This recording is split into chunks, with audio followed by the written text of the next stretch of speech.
Welcome to Pause for Peace with me, Pastor Jule. This episode of Pause for Peace has me thinking about a lyric from one of my previous guests of Conversations for Peace, Bella Rose and All She Wants Media. In her song Static, there's this phrase about, is life just always up and down? And even like, I'm sick of going up and down.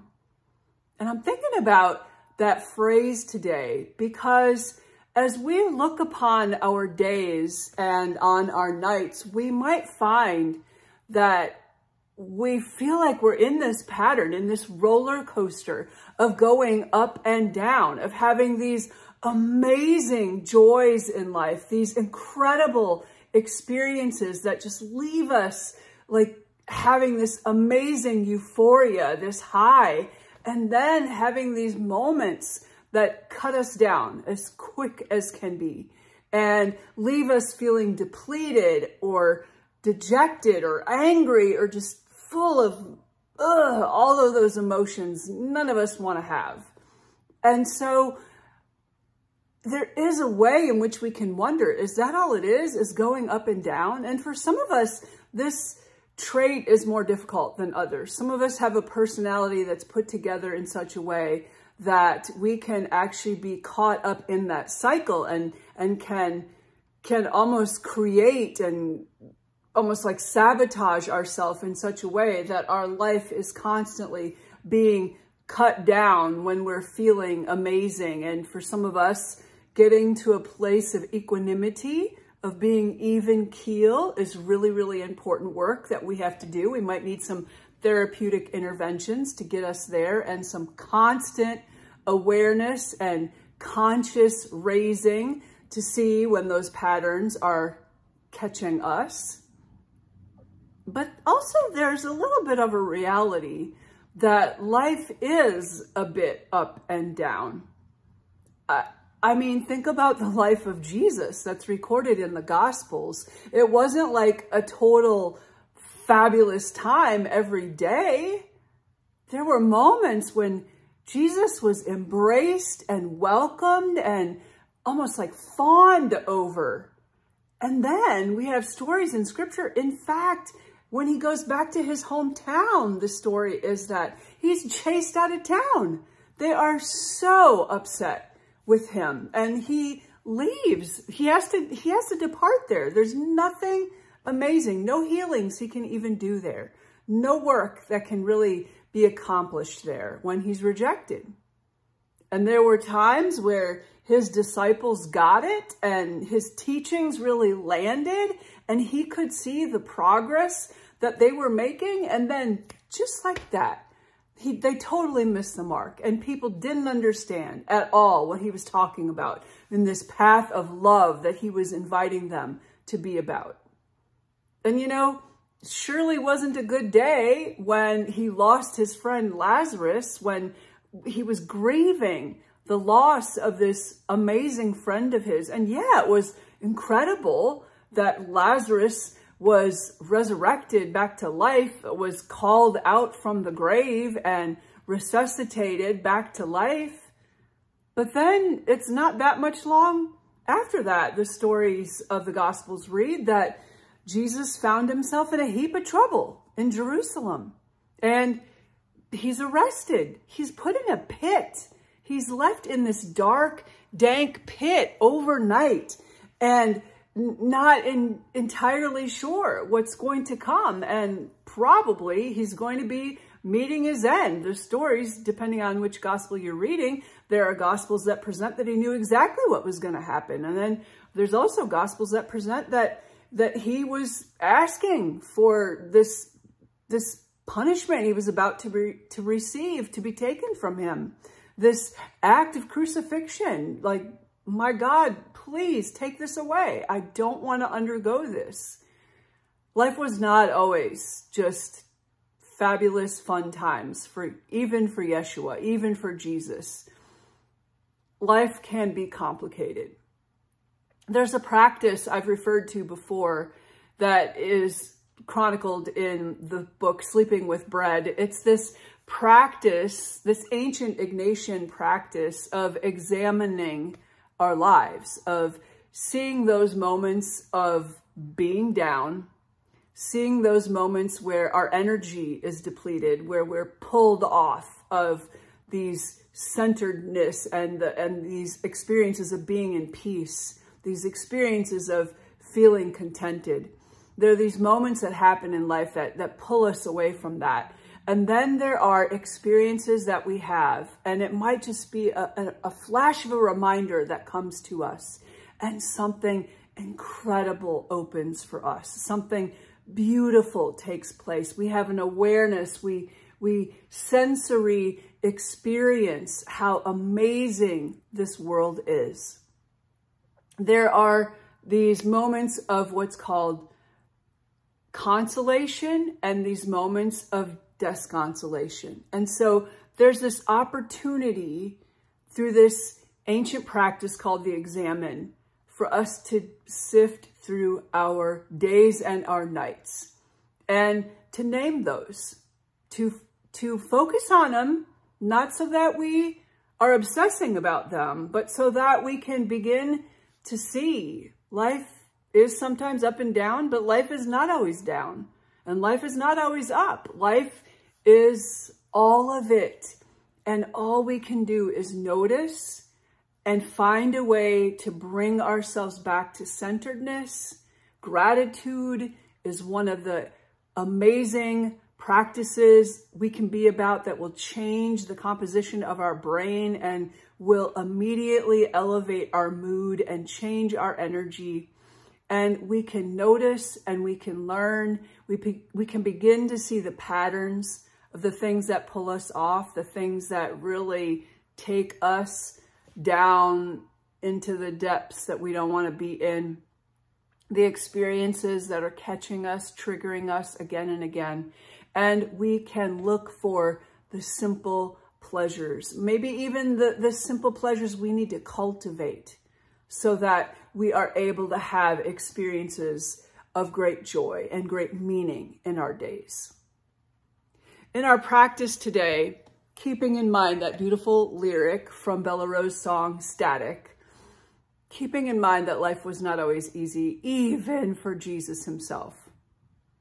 I want to lead us through a time where we can get centered for a little bit, where we can get quiet, where we can pause, and we can examine our days and our nights, where we can name, inwardly at least, those moments that have pulled us off, and we also can take stock of the joys, of the amazing experiences we have had. So I'm going to invite you into these moments of stillness. I'll guide us a little bit. I'm going to invite you to get your feet flat on the ground if you can. It's amazing if you can actually have them in the earth. Be able to experience all that life that is under us in this earth. And even maybe feel that coming through the soles of your feet and energizing your body as it travels up your legs and into your entire being. And if you would take a deep breath from your belly, you know that already, especially if you listened to our last podcast on the breath. So we're going to take a deep breath in. Hold it there at the crest of that wave of air before we slowly release it.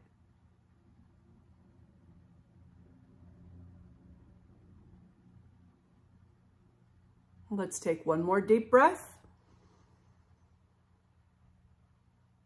before we slowly release it.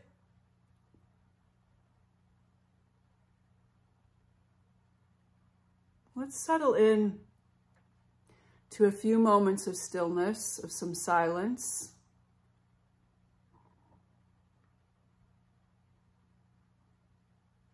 And if you can be focusing your attention inward, the easiest way to do that might be to begin noticing what's taking place in your body. If there's any tension you're feeling anywhere within, any pain. tightness that you might be experiencing anywhere in your body.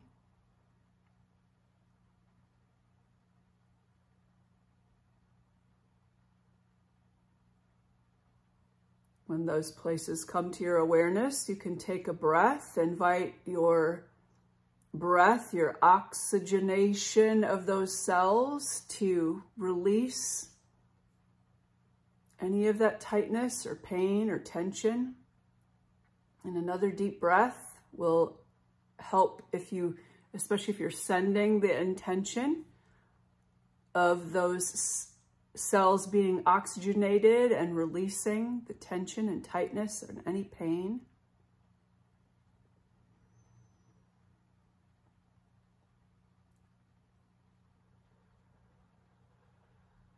Just be able to let go for a few moments.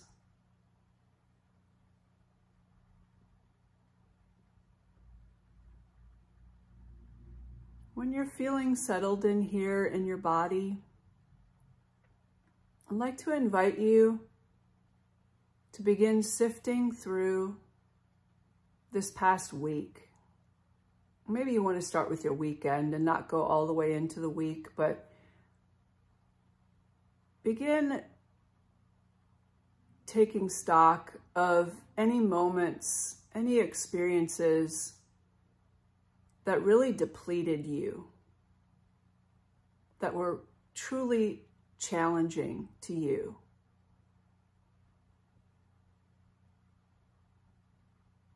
These might have been moments when your emotions just went all over the place, and maybe you even had an outburst, or maybe you ended up in a puddle of tears. But those moments throughout this past week or the weekend, whichever you want to focus upon, that really took you out of your centeredness. If you're focusing on the past week, you might just want to, in your mind, name what happened on Monday. What about Tuesday, Wednesday, Thursday, Friday? Go at your own pace. Saturday. Does anything happen on Sunday that really threw you off, that had you experiencing one of those, what we might call low moments in life?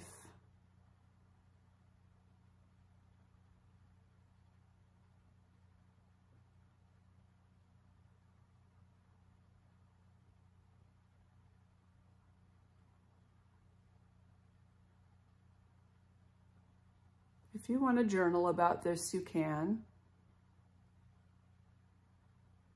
Or maybe you just do that mental inventory.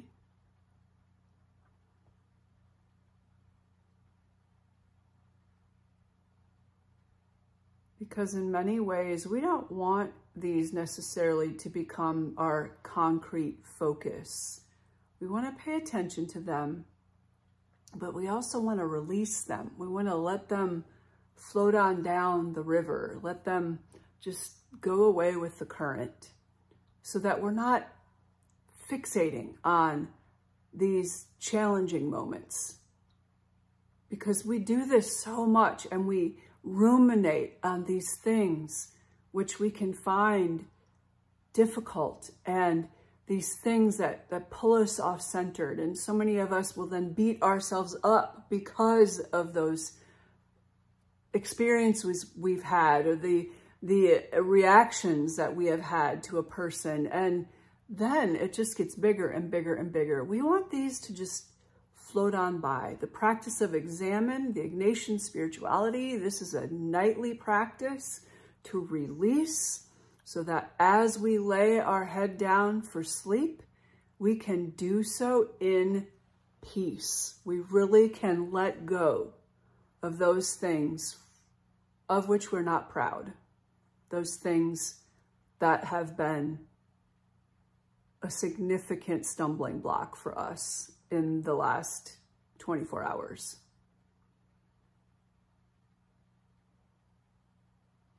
And maybe as you're taking stock of this last week, you literally can see a raft floating by on the river, and you just place those on them, that raft, and let the raft continue to carry them away. Now they're done and gone. And yeah, we might have been about activities and actions for which we've had some consequences and about which we need to clean some things up.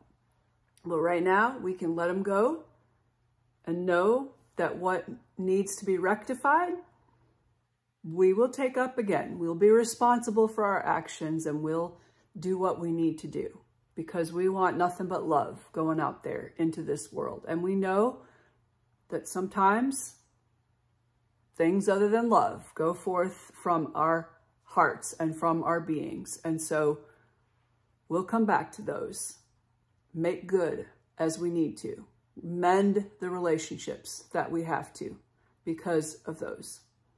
But right now, we want to let them go. We don't want that to be the whole of our story, because none of those low moments of life are the entirety of who we are. They're just one bit of what has happened to us or what we have done. So let's let them go.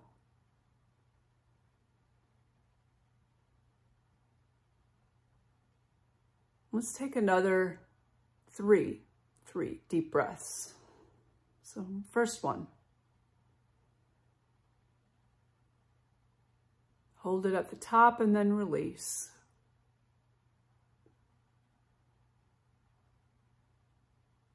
And the second deep breath. Hold it at the top and then release.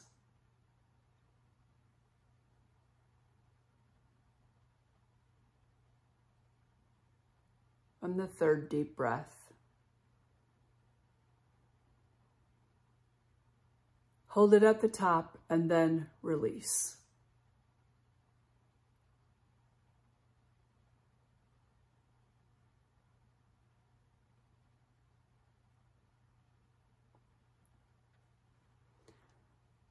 It's time now to focus upon that which has brought joy to our days and our nights.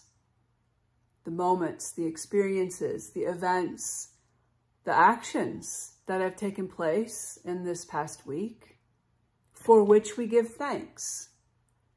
Those things that allow us to truly be grateful, and that which we want to appreciate more and more.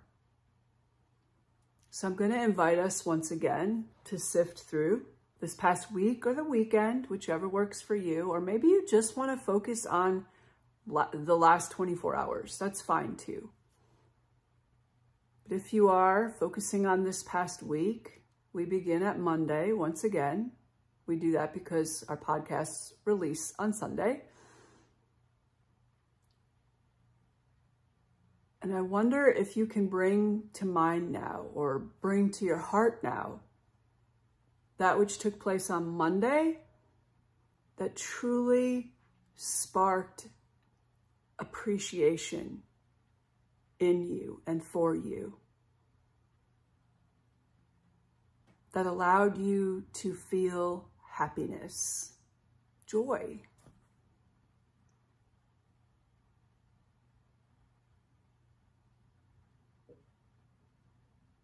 What about on Tuesday?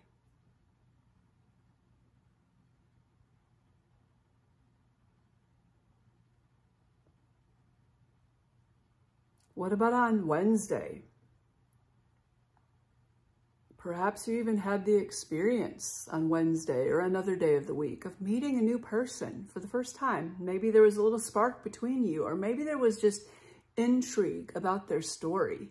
Maybe there was just like a great sense of wonder about what has brought them to the point of their journey, that now their journey is intersecting with yours.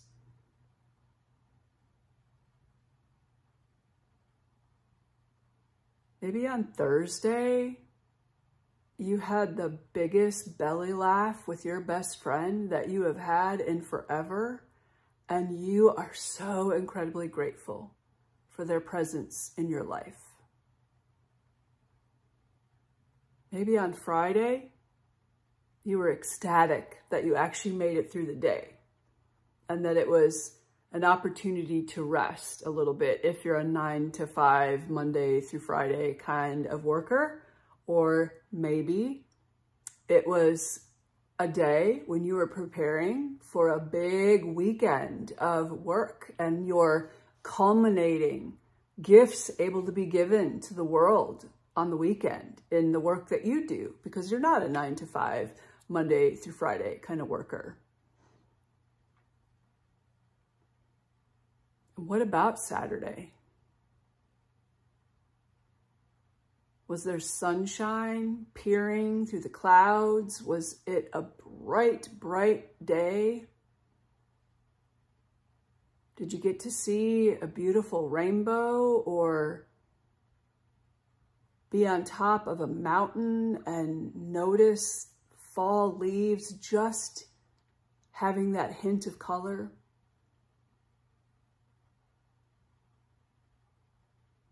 Maybe on Sunday, you were able to curl up with a good book or with your favorite pet or with your bestest, most incredible partner in the world and just able to curl up a little bit and relax for the day. What took place on Sunday that brought you great joy and reminded you that life is sweet and truly to be savored?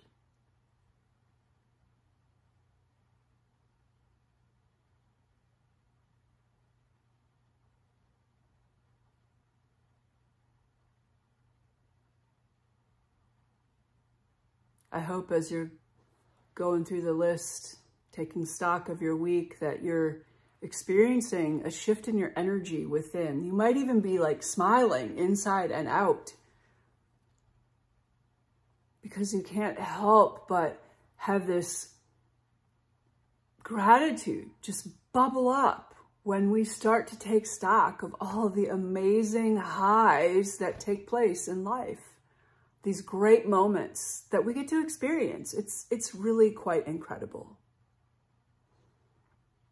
Let's return to our breath. 3 more deep breaths and hold them at the top and then release. You can go at your own pace.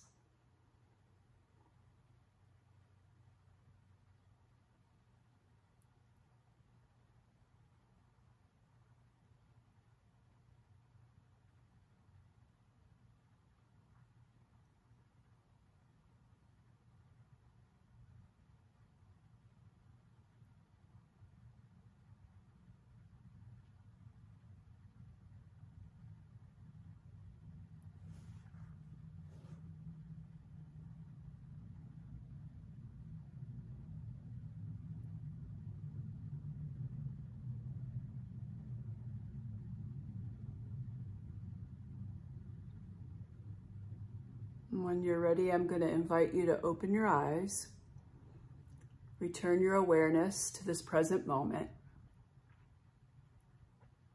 Myra Star has this brilliant book out, Ordinary Mysticism, just came out a week or so ago, a couple weeks ago. Beautiful, beautiful book. And there's a chapter in it where she's telling the story of one of her loved ones who experienced like immense heartbreak and found that one of the only ways she could move through that immense heartbreak was each morning to get herself out of bed. Some mornings having to force herself to face a new day. Getting out of bed, making a little cup of coffee or a spot of tea, whichever is best for you.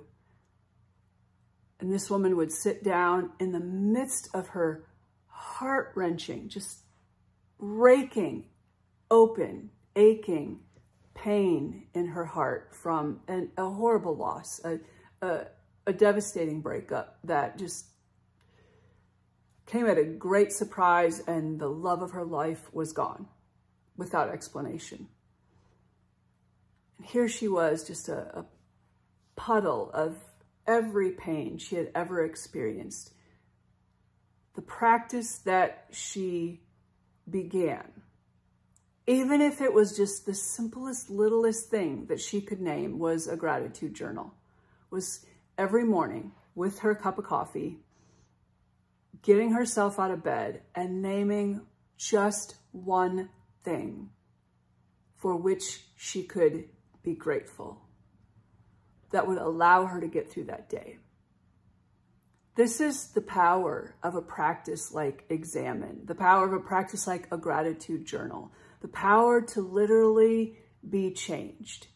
And in the Examine, when we name those things that we want to let go of, those things that really took us off center, and then those beautiful moments of life that we really want to rejoice about, the Examine is this powerful way to be able to shift and to live as a person of deep generosity and great appreciation, a person who sees abundance, because there is so much, even in the midst of our most horrible, heart-wrenching pain. Yet there is at least one thing for which we can give thanks. This is our challenge in the midst of our ups and downs, the way that life seems always to go.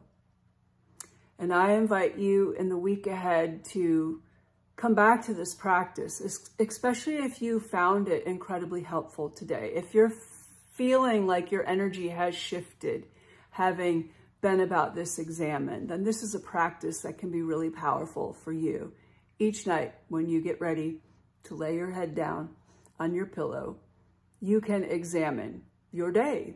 You can let go of what pulled you off, and you can give great thanks for that which was like nourishing bread. Thanks so much for being a part of Pause for Peace today. I hope you have a fabulous week. Blessings.